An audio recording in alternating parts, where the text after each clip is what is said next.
This is Be Seen, Be Heard with Jade. Jade Seabury grew up imagining seeing her name in lights on Broadway one day, so she went to the best performing arts schools in Queens, New York, where she was born and raised. When she decided to expand her horizons and go off to college at the University of Hartford, a new path was set for her. She wanted to get her master's in public relations and come back to be an amazing entertainment publicist. Jade returned to NYC after college and became a partner in a PR firm for 8 years and then started Diverse Tunes.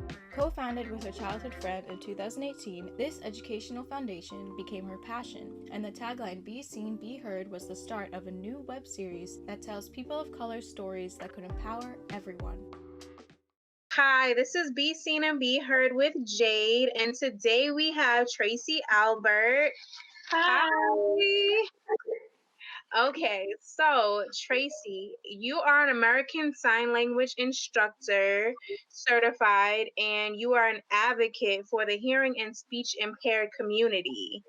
So, can you explain to our audience how your upbringing influenced your passion and ultimately led to your career? Right. So both of my parents are deaf, and sign language is my first language. So as I went through college, I became certified in baby sign language because I love pediatrics. I love everything about children. But with my parents being deaf, it gave me the opportunity to kind of see the hearing side and the deaf community side. So I wanted to bridge that gap in between the two cultures. I love that. I love the whole bridging the gap. So when you were a child, thinking back to like teachers and friends, did you have to be like the translator for your parents, so to speak? Because I know when I was growing up and I had friends who grew up like bilingual and their parents were like from the old country and refused to speak English, they had to be like the ultimate translator from like the teachers at parent-teacher conferences and things of that nature. So was that like the case for you? Yes, all the time with friends, family, school, church. I translated everywhere I went. Even for my parents' wedding, I translated for that too. Oh, wow. It went very fast, but I had to translate for a majority of everything. So how did it like start off? Because like were they surprised that they had a hearing child? Yeah, so I have an older brother and he's hearing, but they thought that I would be deaf, but I wasn't. And so I don't remember ever learning sign language, but I remember having to be the person translating from my pre-K teachers to my parents. So I remember that. And I remember my aunts and uncles like telling me to tell my mama this, telling me to tell my daddy this, answer the phone when they called. I'm just like, okay, so I remember all of that, but I never remember actually learning. But I realized that there was a difference between me and my friends when I got a little older, and I would go to their houses and their parents would answer the phone, or their parents would do that, and I'm like, well, that's what I do. So I realized that it was a difference.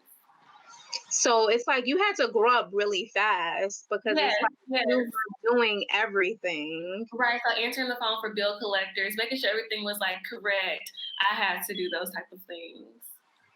And I didn't realize that was a big deal until I got older. And I was like, oh, I was supposed to be, playing, but I was answering the phone, or I was opening the door. I was doing all these things.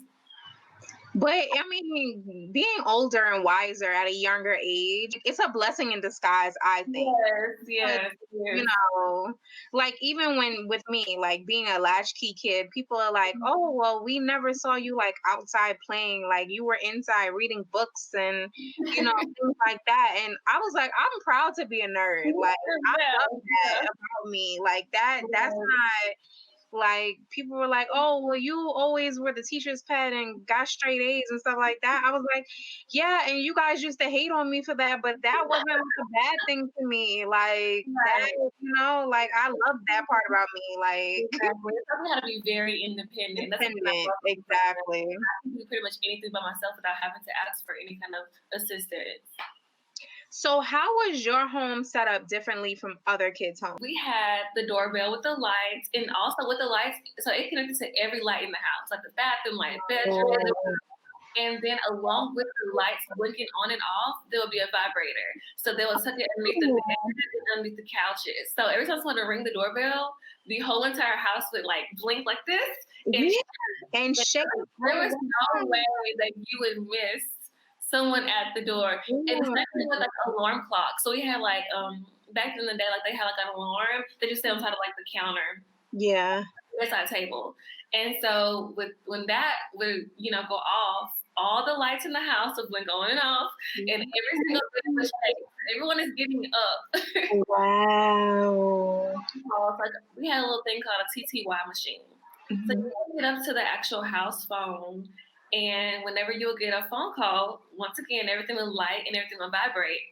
But you'll pick up the phone and you would set it down. And when someone would say hello, it would come up on. It would be like a receipt kind of paper from like a restaurant. Like it'll be like hello, and then you'll type like hello, and it'll like come up, so you'll have a receipt of everything that was said. So kind of like like your own transcript. Yeah. Oh, that's cool. Okay. All phones are like that. So I was like, where's the paper? They're like, what are you talking about? Like, but I love it. We don't have that anymore. Sorry, now we have a thing where it's like a big old TV. Yeah. It's like, it's not FaceTime, but it's basically FaceTime. Oh. And so they're able to talk like how me and you were talking. Oh, okay. If you don't answer the phone, it goes to like another person, like a translator. And I have the app on my thing. I don't have it. So like if someone wants to talk to me, she'll FaceTime someone and they'll be talking and they'll call me and I'll be talking to them and they'll talk to her. Talk to them and they'll talk to me. Oh, so, wow. What service is that? So it's like a special company? Yes, but I don't know the name of it. You have to be deaf or hard of hearing to get it. Yeah, so to get the service. Okay. Wow. Yeah. So they'll talk to me and I'm like, okay, well, tell her this and they'll tell her that. So is it free to that community? Yes. Oh, okay, good. Yes. Okay. So the government provides that? Yes. Oh, nice. It just became a thing maybe like 2 years ago. So whenever I came to college, I didn't have a way to talk to them because my parents are older. They're like 60. Yeah. So they didn't have phones. So I would come to college and I wouldn't hear from them for like months. That's not older. My mother's 60-something. That's not older. All my friends, or something. Like, all my friends, their moms are like 40. So like, my parents are way older than the most. So I'm just like, so they didn't have like phones or anything. So I was like, that is so good that they finally I can call somebody and they can tell my mom or daddy something. So is that paid for by like the Disability Act or something like that? Like it gets government funding every year to provide that? Because you said it's like a fairly new program. It's only like 2 years old. So Oh, okay. Yes. Wow. So I don't know if everyone has that, but I know that it's like coming up. Yeah. Okay. Wow. So is it only in certain states or? Well, I don't know. My mom talks to pretty much people like in everywhere, Florida. Yeah. Everyone that she went to school with, they have that program. They have it. Oh, okay. Because I know you're from Louisiana, so I was like, is it only like in the South, or because I've never heard of that program? So I'm like, I don't know if they have it in New York. Like I've never heard of that program. I really don't know. Wow. Okay. A lot of people have it. I'm just not sure where exactly they are. Oh, okay. Interesting. Wow, that's really cool. Wow. I love the vibration though, because I feel like the whole house vibrating to like adapt to your, because I know that they have like the alarm clocks that shakes your whole bed, and that just, I feel like that is like fairly new because, and so to know that you had it when you were a child, like, and it was in your house, because I only knew about the alarm clock vibration when I was in college, because a family member was like, yo, my child never gets up for school, so I'm going to get that for my daughter. And then they went into, I think, Home Goods and was like, it's this alarm clock that shakes the entire bed until they actually get up and get on the floor. Yeah, you have to get up and get on the floor and like remove it. Like you have to like pound on it. and know that you actually got up out of your bed to cut it off. And I thought that was the coolest thing in the world. But now you're telling me that there was something when you were a child that Yes. throughout your entire house that actually like did that. And I'm like, so who knew? Like, that's amazing. Imagine me coming to college and all I had was that alarm. So I had to use my phone. I never woke up. I was like, I'm going to sleep through all of this. So I was like, That's crazy. Wow. So that means they could have been more innovative with other things to like, yeah. you know, for everybody else, for the masses, a long time ago. They just were hiding it. They were hiding all this technology that they had. That's like, definitely had me because that was that's a good thing. I got up, there was no sleeping in. Definitely no sleeping in. Your whole house just the alarm clock is just shaking and blinking and everything else. Like, what? Wow, that's amazing. Was it like difficult to like blend both worlds? Like, because okay, you said your brother and you were born fully hearing. So how was that process of like blending both worlds, like for school and like personal life and everything? So it was a little difficult because I'm from a very small town, so we don't have any translators. Yeah. So because of that, my parents never wanted to come to anything because it was just uncomfortable. Yeah. They were the only ones who didn't know what was going on. Yeah. School, and so they didn't really come to many things, but I understood that. Yeah. But as far as like just a lot of things get lost in translation. So like I want to tell them one thing, but I have to think of a way to where they will understand it because everything is not like how our English is set up. There are some words that don't translate to ASL. Yeah. I have to be like, I have to kind of like go around, and it takes a long time. Talk, especially if you're on the phone. Like I have to usually drive home just tell them, oh, this bill is due tomorrow. And I'm like, I really just told you that, but it like a lot of things don't translate or they get lost and it just gets miscommunicated. Like it's hard for them sometimes. But other than that, like combining the words, it really wasn't that bad. It just whenever things get lost in translation. So, meaning that you were from a small town, do you have a special community? Okay, like so in New York, right? We have special communities, like specifically for the hard of hearing. Like it'll be sectioned off. Like this community, there's signs all over. Okay, so where I'm at in Queens, we have certain communities. Like, okay, this is a deaf community. Do not honk, be mindful, watch out. This school is a deaf school, so go slower. You cannot drive your car beyond 5 miles per hour. Really? Yeah, it's sectioned off. There's yellow blinking lights. There's everything like, so as soon as you're in this community, you have to drive slower. You have to, be mindful. You have to watch out for the kids, extra precautions, everything. Wow. And that's all over New York. It's special signs, everything. We do not have anything like that. I was gonna say, because so is it like that is it in your town? Is it certain communities or in other parts of Louisiana? Is it like that or is that just New York? I've never even heard of that before. Oh, you haven't? Oh, okay. I was gonna say because I didn't know if that was just because I'm in New York City or like I didn't know. My town especially does not have. We barely have any deaf people around. Oh, okay. But to say like in bigger cities like Baton Rouge, maybe they have schools, so they might have. Okay. I've never even seen it before. Oh, okay.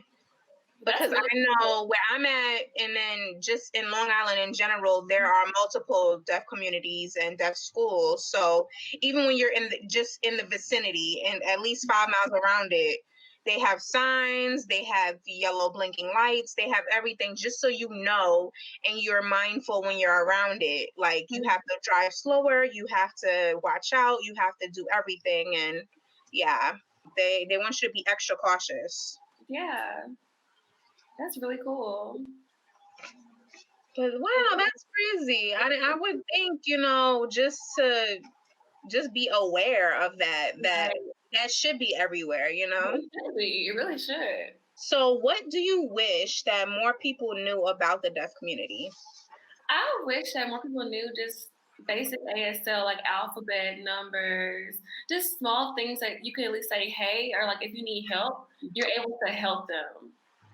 So I wish that people knew like that, or were mindful about like just like even with the mask, like Yes. unable to talk with them, like they can't read lips with the mask on. So at least knowing like the alphabet would save so much. Like you could say, hey, how you doing? Do you need help doing this? Or small little things like that. That's true. So, okay, so since you said that, so how do we say, hey, like, how are you? Anything like that, like, just to be clear. Hello. Okay. Or you can say, hey. Because I know you have to be very careful of how you put your thumbs, the finger, everything has to be. Yeah, it has to be, because it could go real left real quick. I know that much. I know that. So, okay. So I have to put it in like that, right? Mm-hmm. And then it's hello. Hey. Yes. Okay. Right up here, and then up there. Okay. Yeah, that's hello. Oh! And Okay, then I learned something. I feel special. Okay, so tell everyone about your company, Feel Seen. All right, so Feel Seen is a learning program which I have it virtual and I have it online and in person sometimes. But I teach basic ASL like alphabet, numbers, colors, greetings, conversation starters, and that's just quarter one. So I have 4 different quarters, and each quarter has 4 different lessons. And so they're all recorded, and you can kind of stop it, rewind it, play it however many times you need to. But when you get to quarter 4, you learn more about the grammar and structure and stuff like that.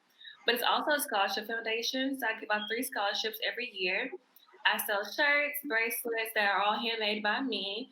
And as I go, I plan on, adding more things to the site and just, expanding. Like having like Zoom classes and stuff like that. But we just launched in August, so I was gonna say, yeah. Just launched, so we're doing pretty good so far. We're almost to our goal, which is a 3,000. So we plan on giving 3 $1,000 scholarships. Nice. Okay, so that's gonna be yearly? Yes. Okay, so basically almost every quarter, so 3 $1,000 scholarships. Okay, got you. Okay. So I know there are huge benefits to teaching your child sign language first, but tell everyone as the expert, what are the benefits to teaching sign language to their child? Right, so I'm a baby sign language instructor, and usually it's really beneficial for those who have like kids with autism because they're usually nonverbal. So if you can teach them small little things like more or eat, stop, play, it helps them at least be able to communicate what they're wanting instead of all the tantruming. Because when you can't communicate, you begin to get very frustrated. So that helps that community very well. And then also with just babies who just want to learn, like parents who just want to teach their kids, they're more prone to use bigger words at a younger age. And they're more prone to have just larger conversations, like larger sentence structures when they're signing first. Nice. Wow. So it's basically developing their mind at a faster pace. So what's the major difference in teaching children versus adults for you? I think the major difference is children usually make up their own sign. Like I can say, oh, this is more, and they'll like do it like this, and that's their own sign more. So I can't sit there and like, is this? We have to kind of just go along with it. Oh, okay. That's their own sign for more, and we're gonna keep it like that. Okay, so they try to put their own little twang on it. Okay, nice. That's their own sign, so you have to just go along because we have something. Yeah. That'll be the biggest difference for me. But they catch on faster. They catch on faster, probably. Adults, they catch on, but they forget. Yeah. And then kids, they remember it's it. It's a short attention span, especially with this social media and everything. And also like the muscle movement, like it's easier for kids to kind of do it, and then adults are like, because like I said, they're not used to moving their hands like that. Yeah. So like kids, they catch on pretty quickly and they retain the information. Yeah. I'm telling you, marketing 101, it's the short attention span, and adults' attention spans are going to get shorter and shorter as the decades go on. It's just It is what it is. I'm just telling you. It's just, that's what we learn. I'm telling you. What do you think about the Black Lives Matter movement, and how do you think the deaf and non-hearing community fits into that movement? Oh, that's a good question. Yeah. I always support the Black Lives movement, but to bring the deaf community in there, that's really big. I think that, well, first and foremost, the Black community in itself is a minority. So to include the deaf community, which are also not looked upon, Exactly. I think that's like, there's awareness too. Like, we're Black and, like, they're Black and deaf. They just have a shorter advantage. So I think that once we get that, Black lives do matter along with disabilities, like, that would be good for the entire, like, just community, world in general. Like, that's good. So I've been researching a lot because, like I told you, I have an ASL event coming up in the near future, and so I've been researching like interpreters and how they've been used, and the lack of diversity within interpreters that have been used on public platforms. Oh, okay. What do you feel about that? I honestly, so I'm gonna say this very honestly. Yes. I never even thought about it until I started working on Field Sting. So Field Sting has been in the works for like a year and a half now, just me kind of keeping it to myself and just working on it. But as I like fell more in love with like the whole idea of bridging that gap, I started paying attention to the lack of color when it comes to translating. So I was like, I kind of want to start getting into that. So I've been researching like ways to like start doing that, but I was messaging like some mayors and people like that, but the translators are usually way older and white males. Yes. Or they're way older and they're women, but it's not even that many women who translate. It's usually older white men. Yes. I was one, and I don't know why.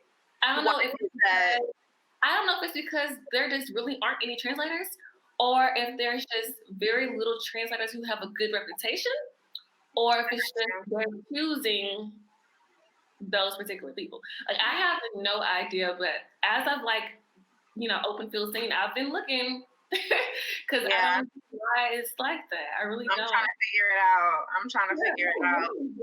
I'm not, as I've opened this, I've seen a lot of like Black young women who sign. So I don't know why. I don't know why. I really don't. It's a lot of them out there. It's not like some pictures or anything. My eyes have been open to that. I just don't know. I'm trying to figure it out. Exactly. I have my golden answer. I'll try to figure it out too. I'm like, it's not like it's slim pickings. You go on Instagram, you can find a good 100. So I'm just trying to figure it out. Because there was one lady who, did you see that on Twitter? There was one lady who was translating it. She was Black and she wasn't doing it right. Did you see that? Oh, no, I didn't see. She went to jail. So. What? Yes, she did. So maybe that's why they don't want to give us a chance. Okay. Like, is it just because that they already have an established reputation? Yeah. Or if it's because they're just choosing them because they just want to choose them. I don't know. Okay. Well, you can't, you want people to give us a chance and then we're not doing right. So I get it. Not doing right. They were like, that's not ASL. They said she was doing like Jingle Bells or something like that. And I was like, oh no, that's not, can't be doing that. I don't know what's going on. I really don't. That's not okay. No. Okay, so besides working on your phenomenal business and during this pandemic, how have you been showing self-care? That's a good question. That's important. It's really hard because I work and then I make everything by myself. Yeah. So I think a lot of the times I have to remind myself that Field Sting is supposed to be for fun. And I forget that. I try to make it a job because I have so many demands that need to be made, like making my own shirts that I have to go to work and I have to do all these things. But I have to remind myself that it's just for fun. Like, it's just really supposed to be a hobby that helps everyone else in return. But like, as of before I launched Feel Seen, I had 2 jobs. Gotcha. After I launched, I have 1 because I needed my own time to just relax, watch TV, just go outside. Like I'm outside right now. I needed time for me, and I realized that with quarantine, I didn't have any time for me before it. Yeah. And when I was off working, just working on Feel Seen, I fell in love with just like my own personal time, just watching TV, singing, playing guitar, just doing whatever things that I like to do. And so then I came back after, well, it's still quarantine time, but it's still Corona. So I went back to 2 jobs, and I'm just at 1. I'm like, I just need my own time, and my body thanks me for it. Yeah, that's true. You can't boggle yourself down with too much because you don't want to get overloaded and burnt out. And no, that wouldn't be good for anybody. No, you can't do that. No, that's not okay. So, what failures have you learned from, as a new business owner starting, Feel Seen? So I'm terrible at math. And Okay. that's really bad when you're trying to like start a business and sell merchandise. Oh Lord. So like before I even started making the shirts by myself, I was trying to find people who would do it for me so I wouldn't have to do that. Yeah. But with that, no one wanted to make the shirts at a smaller cost because the whole point of making the shirts and selling them is for the scholarship foundation. Yeah. So I wanted to sell shirts for $23, but they wanted to make shirts for $23, so I wasn't getting that profit in return. True. So I had to go and learn how to make them myself. And with that, I had to figure out like, how am I gonna save money and make money? I was spending more than I was making when I first started. And it was just a lot of like trial and error. But once I kind of like sat down, I was like, okay, my money is not matching. I have a scholarship due. I have to figure out what's going on with my money. So I had to really even now I have to sit there and be like, hey, this is this cost and this is this cost. You can't buy that right now because you're trying to make this much money. So the money was really just my weakness. Yeah, it's hard to do it all on your own. Trust me. Exactly. Yeah. I have one friend, she kind of does like the social media platform stuff, but I'm still working on building, Feel Seen with the team and all that kind of stuff. Yeah, it's hard. Yeah. When you have a good team behind you though, that's good.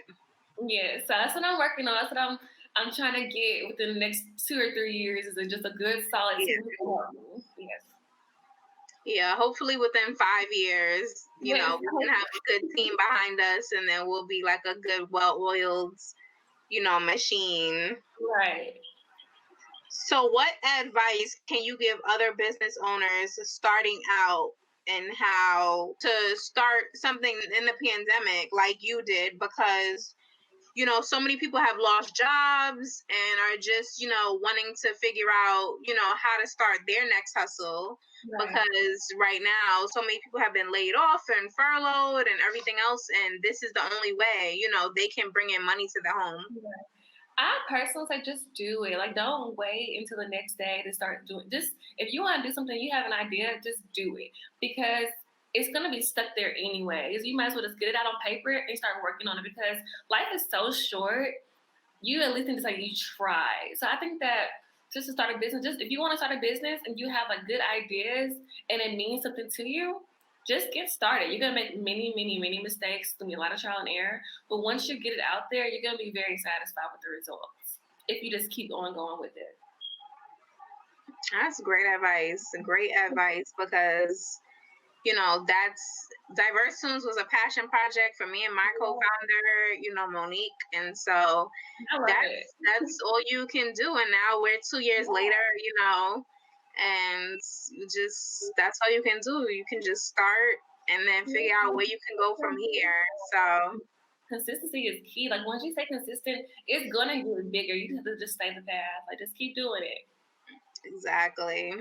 So thank you so much. I'm so excited. Tell everybody where they can find you, how to figure out more about Feel Seen, and to, get your amazing, tutorials on sign language and for their child as well. So you just go to www.feelseen.today, and we're also Feelseen Today on all social media platforms. Yay! Thank you. Okay, everyone, this has been Be Seen and Be Heard with Jade, and we have had the lovely Tracee Albert, and definitely go follow her on all platforms. Thank you. We love you guys. Stay safe.